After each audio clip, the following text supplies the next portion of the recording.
Kita mempunyai banyak kebutuhan, mulai dari kebutuhan dasar seperti makanan, pakaian, rumah, sampai dengan hiburan seperti nonton bioskop atau pergi berlibur. Untuk bisa memenuhi berbagai kebutuhan tersebut, kita memerlukan uang. Tentunya kita menginginkan supaya uang yang digunakan nilainya bisa stabil. Coba bayangkan apabila uang yang kita gunakan nilainya berubah-ubah atau bergejolak. Contoh ekstrimnya, hari ini untuk berbelanja kebutuhan bulanan, kita harus mengeluarkan uang Rp500.000.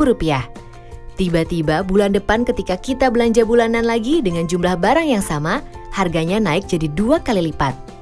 Dengan uang yang ada saat ini, kita hanya mendapatkan setengah dari kebutuhan bulanan kita. Artinya, nilai uang kita telah berkurang separuhnya. Kenaikan harga yang berlebihan dan terjadi dalam waktu singkat seperti ini akan membuat kehidupan masyarakat menjadi semakin sulit. Fenomena kenaikan harga berbagai barang dan jasa secara terus-menerus disebut inflasi. Perekonomian pada dasarnya membutuhkan inflasi dalam tingkat tertentu dan wajar untuk dapat tumbuh. Namun, inflasi yang terjadi secara berlebihan akan sangat merugikan kehidupan kita sehari-hari. Jadi memang terbukti sangat penting kan untuk menjaga stabilitas harga atau nilai rupiah kita. Lalu, siapa yang bertugas menjaga dan memelihara kestabilan harga di Indonesia? Nah, ini adalah tugas dari Bank Indonesia sebagai bank sentral. Bank Indonesia bertugas untuk melaksanakan kebijakan moneter yang salah satu bentuknya adalah menjaga kestabilan harga. Dengan kata lain, BI berusaha menjaga tingkat inflasi berada dalam target yang ditetapkan oleh pemerintah setelah berkoordinasi dengan BI. Untuk tahun 2015, 2016, dan 2017, target inflasi masing-masing ditetapkan sebesar 4 plus minus 1%, sedangkan tahun 2018 sebesar 3,5 plus minus 1%.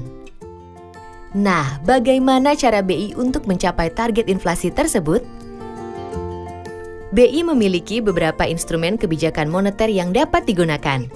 Tapi yang paling penting dan sering digunakan adalah suku bunga kebijakan BI atau biasa disebut BI Rate. Keputusan menentukan tingkat BI Rate dilakukan oleh Rapat Dewan Gubernur Bank Indonesia. Pengambilan keputusan terutama didasari oleh prospek pencapaian inflasi dan kisaran targetnya.